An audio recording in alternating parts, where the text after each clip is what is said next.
Eline koyma. Abi sen nereye? Abi geri, tamam geriye gel abi.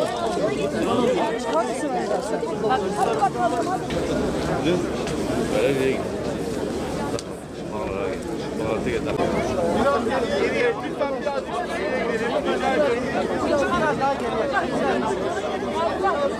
Öncelikle Diyarbakır'la birlikte depremden etkilenen tüm şehirlerimize tekrar geçmiş olsun diyorum.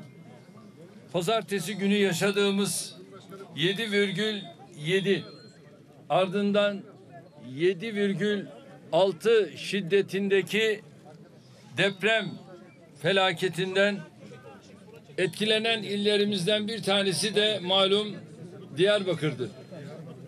Bu depremler ülkemizin yakın hafızasındaki en büyük felaket olan 1999 depreminden 3 kat daha büyük, 3 kat daha yıkıcı.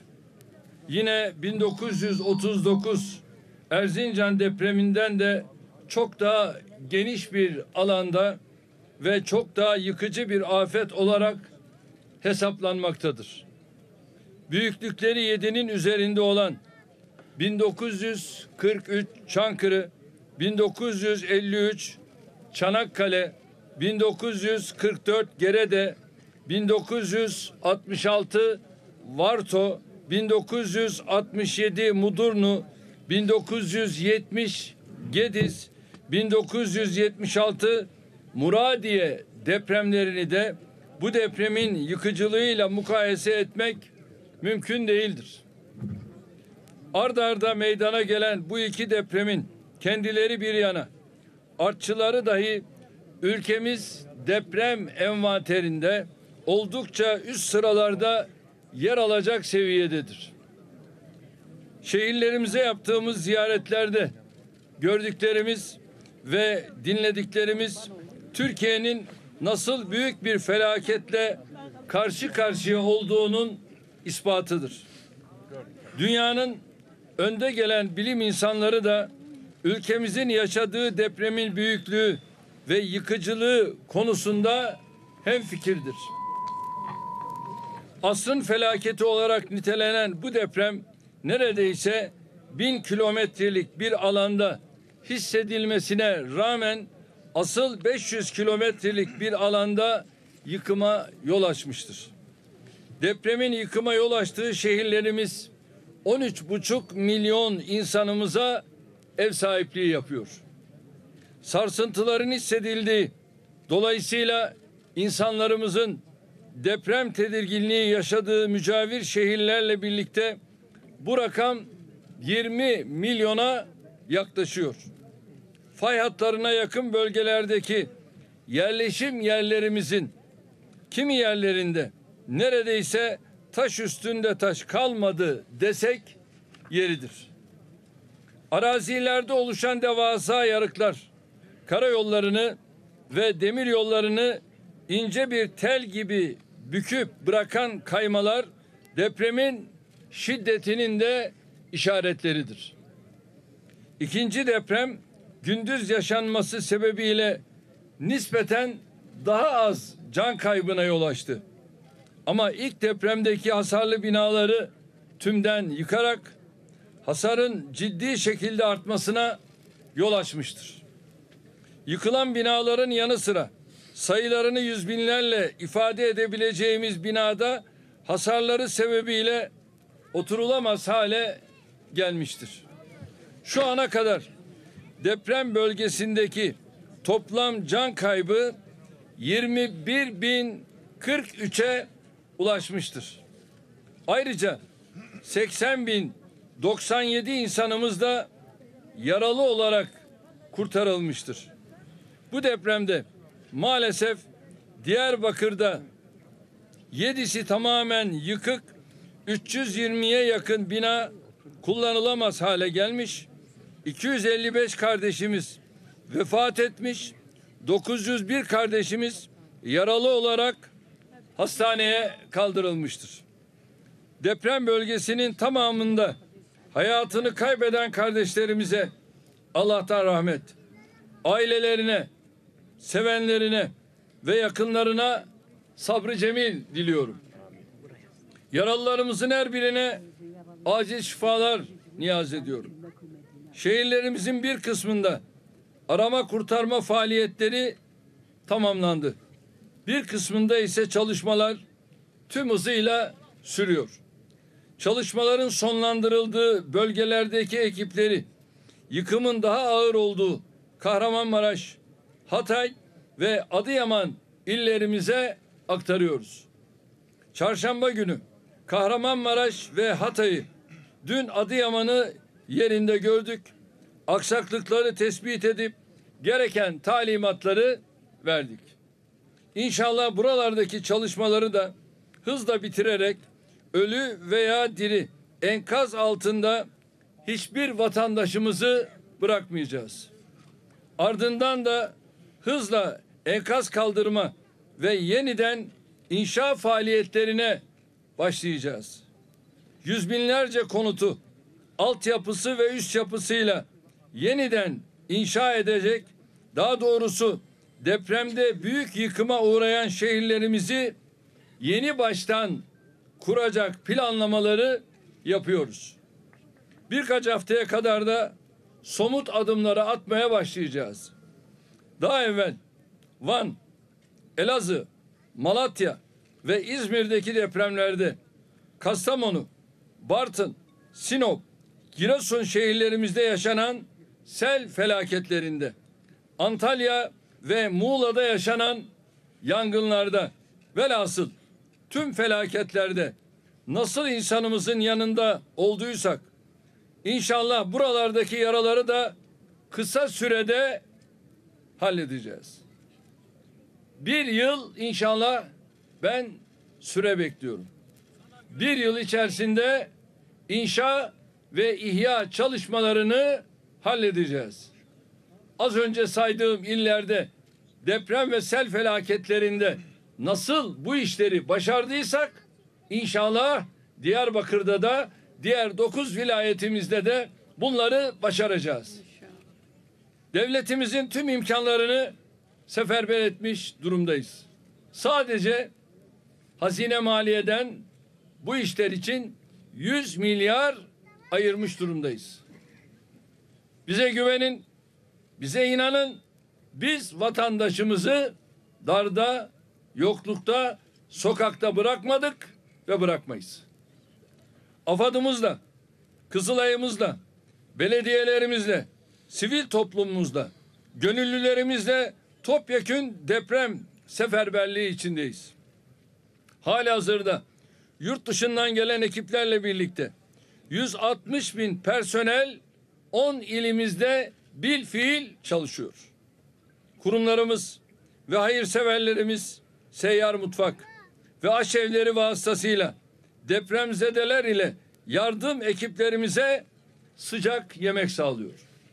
Askerimiz, polisimiz, jandarmamız güvenliği sağlama yanında. Yardımların etkin bir şekilde dağıtılması için de canla başla çalışıyor. Maalesef bazı odaklar siyasi parti olabilir, STK'lar olabilir, ahlaksızca, edepsizce bu birlik beraberliğin tavan yapması gereken bir dönemde bile hala bunlar saldırının peşinde. An birlik olma anıdır. Beraberlik içerisinde olma zamanıdır. Ve bugüne kadar birçok deprem, sel, yangın felaketlerini nasıl başardıysak, hallettiysek Allah'ın izniyle bugün de bunları halletme iradesine bu iktidar sahiptir. Hiç endişeniz olmasın.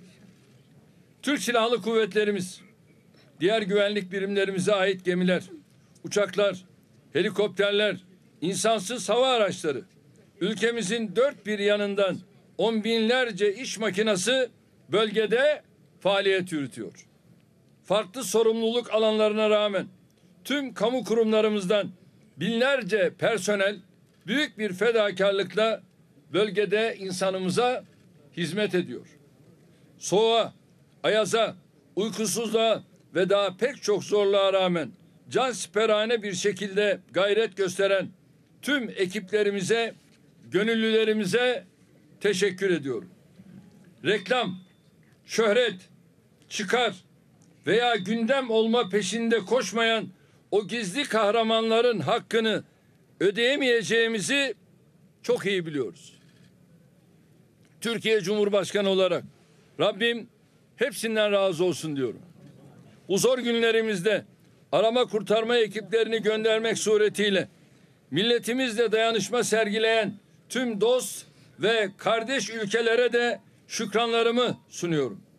Kardeşlerim, acımız ne kadar büyük olursa olsun, devlet millet sırt sırta vererek bütün bu sıkıntıların üstesinden geleceğimize yürekten inanıyorum. Artık her şehrimizin uygun yerlerinde yaygınlaşan çadır kentlerimizin yanı sıra konteyner ve prefabrik yapılardan oluşan barınma merkezlerinin kurulumuna ayrıca başladık. Diğer illerimize gitmek isteyen depremzedeleri belli bir plan dahilinde otellere, yurtlara ve kamu misafirhanelerine yerleştiriyoruz. Bugün buradan bir şey daha açıklıyorum. O da şu: üniversitelerimizin tamamının Kredi Yurtlar Kurumu'na ait yurtlarını bu işler için kullanacağız. Zira yaz mevsimine kadar üniversitelerimizi şu anda bir defa tatil ediyoruz. Tamamen uzaktan eğitimle yoluna devam edecekler ve üniversitelerimizi bu noktada tadil ederek Kredi Yurtlar Kurumu'nun yurtlarını inşallah misafirhane gibi kullanacağız. 2 gün önce Osmaniye'deydim. 2200 kişilik yurt binası pırıl pırıl ve Osmaniye'deki bütün vatandaşlarımızı, depremzedelerimizi o yurtta ağırladılar. Yeme, içme, her şey orada ve ben oradaki vatandaşlarımın mutluluğuna şahit oldum. Burada da 6063 kapasite var. Burada da şu anda 6663 kapasite var. 63. Şu anda mı oraya almaya başladık mı? Efendim başlamadık. Tamam. Başlayacağız. Şimdi buradaki yurtlarımıza da aynı şekilde almaya başlayıp böylece çadırlardan da ne yapacağız? Buralara transfer etmiş olacağız. Diğer illerimize gitmek isteyen depremzedeleri belli bir plan dahilinde otellere, yurtlara ve kamu misafirhanelerine yerleştiriyoruz. Bu tür yerler ve konteyner kentler dışında ev kiralayarak barınmayı tercih edecek vatandaşlarımıza taşınma ve kira yardımına da ayrıca başlıyoruz. Türk Hava Yollarımız deprem bölgesine giden ekiplerin ve oralardan da diğer illerimize ulaşmak isteyen vatandaşlarımızın intikallerini yine belirli bir sistem dahilinde ücretsiz olarak gerçekleştiriyor. Deprem bölgesinde ikamet eden veya deprem bölgesi illerinin nüfusuna kayıtlı 13 binin üzerindeki yükümlü askerimizin Mart ve Nisan cepleri de Mayıs'a ertelenmiştir. Yani 13 binin üzerindeki yükümlü askerimizin Mart ve Nisan cepleri Mayıs ayına ertelenmek suretiyle burada böyle bir ertelemeyi, ara vermeyi gerçekleştirmiş olduk. Birincisi, bölgeye gönderilecek yardımların mutlaka AFAD birimleriyle irtibatlı şekilde toplanması ve nakledilmesidir. Aynı yardımlarda herhangi bir sıkıntımız söz konusu değildir. AFAD'ın koordinesinde bunlar gerçekleştirilmektedir. Aksi takdirde bu yardımların heba olup gitmesi tehlikesi ortaya çıkmaktadır. İkincisi, depremzedelere nakdi yardımda bulunmak isteyen vatandaşlarımızın bunu AFAD hesapları üzerinden gerçekleştirmelerinin en sağlıklı ve isabetli yöntem olduğudur. Maalesef böyle kara günlerde bile milletimizi dolandırmaya teşebbüs edecek kadar insanlıktan nasibini almamış alçaklar çıkabiliyor. İşte olağanüstü hal ilan ettik. Parlamentomuzdan da bu geçti mi? Geçti. Şimdi bu ne demektir? Artık bu tür atılacak adımlarda yağmalama veyahut da kaçırma, bu tür işleri yapanlar devletin o güvenli elinin sırtlarında olduğunu bilmeleri lazım. Uluslararası camiadan da hem taziye mesajları hem de maddi manevi destek teklifleri gelmeye devam ediyor. Milletimizden devletine ve hükümetine güvenmelerini istiyorum. Biz bu coğrafyadaki 1000 yıllık tarihinde nice badireyi atlatmış büyük bir milletiz. Biz işgal girişiminden darbe ve teröre kadar nice saldırının üstesinden gelmiş bir devletiz. Biz bir daha ayağa kalkamaz diyenleri defalarca hüsrana uğratmış bir ülkeyiz. Biz bugüne kadar milletine verdiği tüm taahhütleri yerine getirmiş, sözünün eri bir hükümetiz. İnşallah bu zor günleri de geride bırakacağız. Bir kez daha Diyarbakırlı kardeşlerime geçmiş olsun dileklerimi ifade ediyorum ve bir yıl içinde Allah'ın izniyle bu yıkılan konutları yeniden inşa ve ihyayı gerçekleştireceğiz. Rabbim bizleri bir daha böyle imtihanlarla yüz yüze bırakmasın diyorum. Teşekkür ediyorum.